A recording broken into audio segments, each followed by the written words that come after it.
What's going on, everybody, and welcome to Legit Fishing.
Hey, I hope everybody's having a good day. My name is Dustin Holland, and this is Legit Fishing.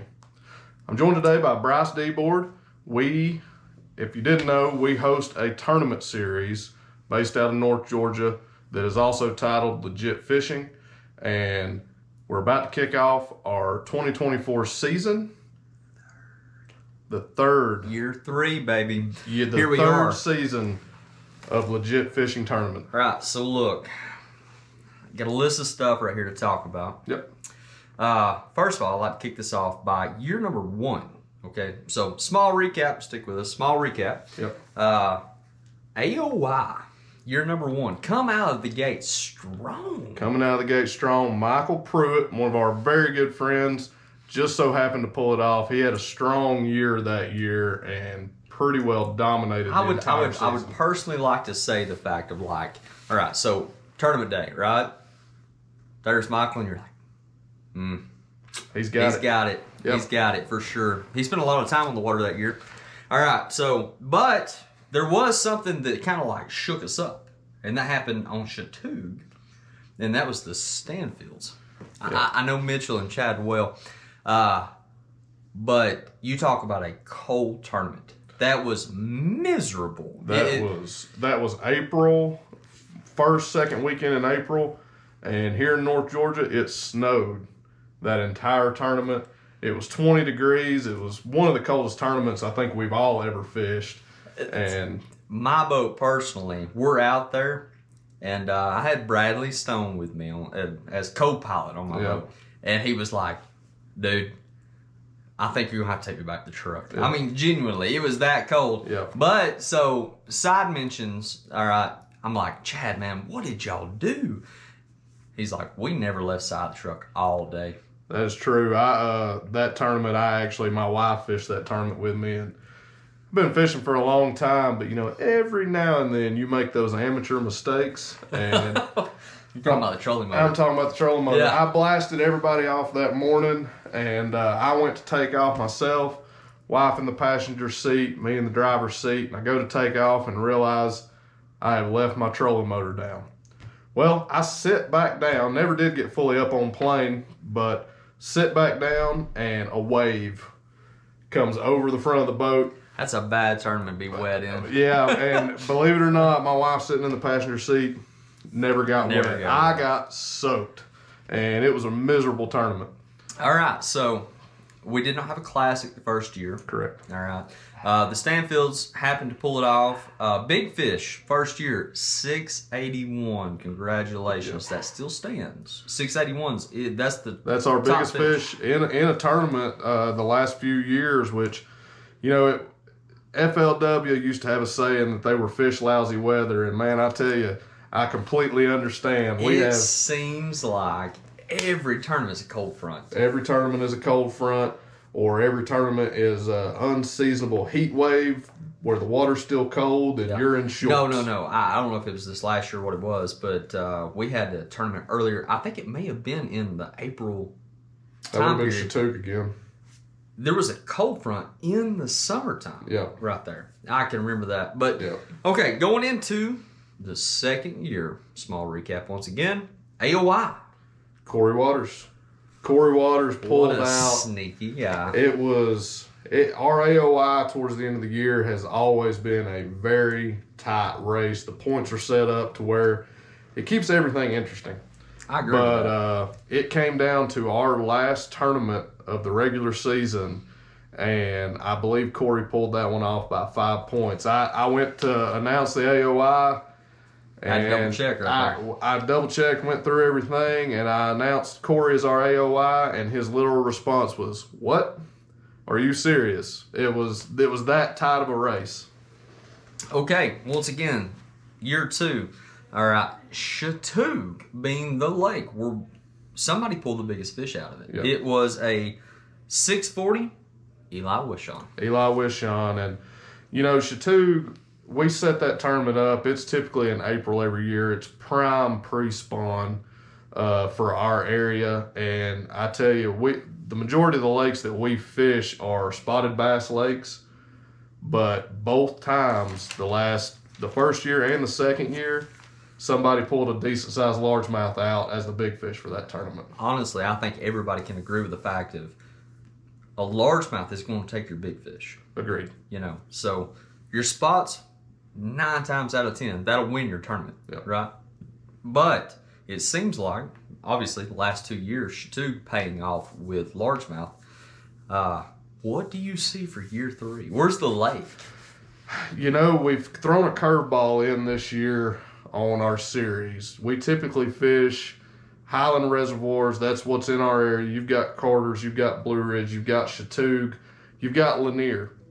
And I'll be honest, I think that Lanier shows a good chance, but I think if there's going to be a big fish weighed, it's going to be at Chickamauga.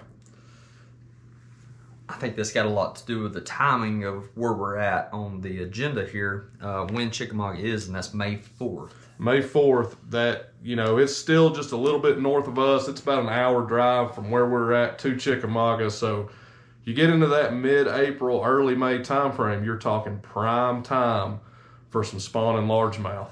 And I'm hoping that is just a slugfest.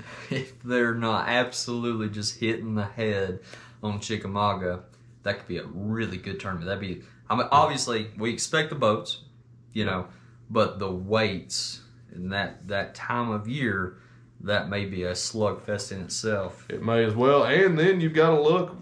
That tournament is in the 1st of May. Our last tournament before a mid-season break is June 1st, and that's at Notley. And Notley, that time of year, you're talking same potential for a big bag of spots or potentially a big bag of largemouth. Notley is one of those lakes that's like reclusive. If it is on, Notley could be the lake this year. It genuinely could be. When Notley is on fire, it is absolutely on fire. But it plays kind of into that same hand as Carter's, that when it's dead, it's dead. Yeah, there's no catching. Okay, so you mentioned before we take a break. All right, so we are not fishing July and August. Correct. And like I said, our first tournament before that break is June 1st, so most of the anglers have the entire month of June, July, and August during those hot summer months. I mean, we're in North Georgia, but man, it gets really hot. And honestly, it's not as much of a thing for the anglers to be able to take off. I mean, obviously, you've got summertime, kids are out of school. We want everybody to have vacation. You got to think. It's really hard to keep fish alive during that time period. And obviously, unless we went straight nighttime tournaments during that time period, daytime tournaments, a little rough. It's very, very hard on the fish. I mean, you're talking, if the water temperature is 80 degrees and it's 95 outside, we tend to see mortality rates grow, and that's the last thing we want to do is hurt the population. I know in year 1 there was a couple summertime tournaments. Actually, one in particular, Blue Ridge, that was really hot, miserable, and fish just died left and right. So we don't want that. Okay, all right. With that being said, we are coming back from the summer heat. Going to a nighttime tournament on Chatuge. Yep. And this last year, Richard and Blake Ledford won that tournament. They did win that tournament, and I'd have to look back and see what the weight was, but it's a little bit skewed because we run a 5 fish limit, but when we go to that nighttime tournament, towards the 1st of September, we dropped that to a 3 fish limit, mainly because the hours are a little bit shorter. We don't run a full, tournament like we would normally, but we shorten that a little bit. We lower the limit because still you're talking September here can be one of the hottest months. And if you go at nighttime and you lower the number of fish that you have in your live well, your success of keeping fish alive, we've seen it skyrocket. Okay, all right. So, to conclude, who's the golden child? Who am I picking for Angler of the Year? Who's your AOI pick of the year? I've got to go with my gut, and I've got to pick Wayman and Grant Ledford. As a team, father and son, they fish together every tournament. I said it last night. We did a small interview section last night where I shared my thoughts. I picked Corey Waters for AOI again. Corey's a hammer. He's absolutely a hammer. But, man, Wayman? Wayman has been runner-up the last 2 years. That's it. Wayman's the underdog. Wayman, while would never admit that he feels like he has to win it, he wants it. And I think he does, man. And honestly, they fish. Yeah. I mean, fish hard all the time. Okay, all right. So, growth of the series. We've seen a lot of growth. We've seen a lot of growth. We doubled our average boats last year. We just had one of our preseason meetings for registration yesterday, and I expect all the same anglers from the last 2 years to return, and we've already got a decent amount of new anglers that are gonna, fish with us this year. And we averaged 25 boats a tournament last year. I'm pushing for that magic number of 50 boats per tournament. But I think in year 3, I'm hoping we can at least average 30 boats. I think that's doable. I think it's possible.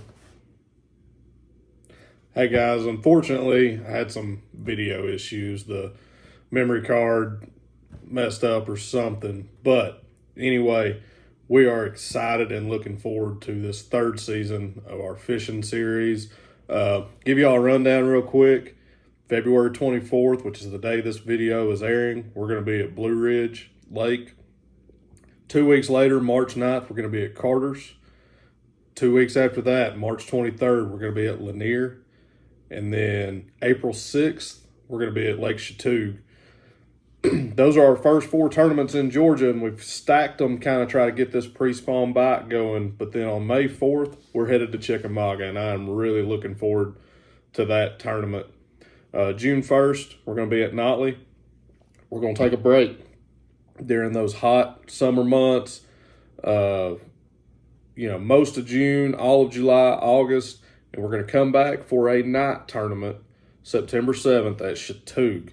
That's our only night tournament on our schedule. That's still here in North Georgia, September. It's still pretty dang hot. So we're going to try to give those fish the best chance and everything. Then we come back October 5th. We're going back to Notley. October 19th, we're headed to Lanier again. That looks like a really good fall tournament for some spotted bass. And then we're going to finish up our regular season November 16th back at Chickamauga. And then we will have a 2-day classic in the middle of December, and that's 2 days, 2 different lakes. We always vote on what lakes everybody wants to fish, but it's always 2 different lakes. So it's kind of a wild card event where you might do really well on one lake, but then you're headed back to a different lake, and it's just kind of a wild card event. But I hope y'all tune in. We plan on trying to bring a bunch of content from this tournament series, as far as from behind the scenes with me hosting, to weigh-ins, to registration, just everything that we can, and even see how I do in these tournaments. I haven't done too well the last couple years, which I host everything. I'm kind of the last man out, first man in, so a little bit of a time disadvantage, but I just use that as an excuse so far. So we'll kind of show you the ups and the downs, the struggles, and the awesome parts of hosting this. And I look forward to bringing all this content to y'all. I appreciate the likes. I appreciate the comments, and definitely appreciate y'all subscribing. I'll see y'all on the next video. Bye.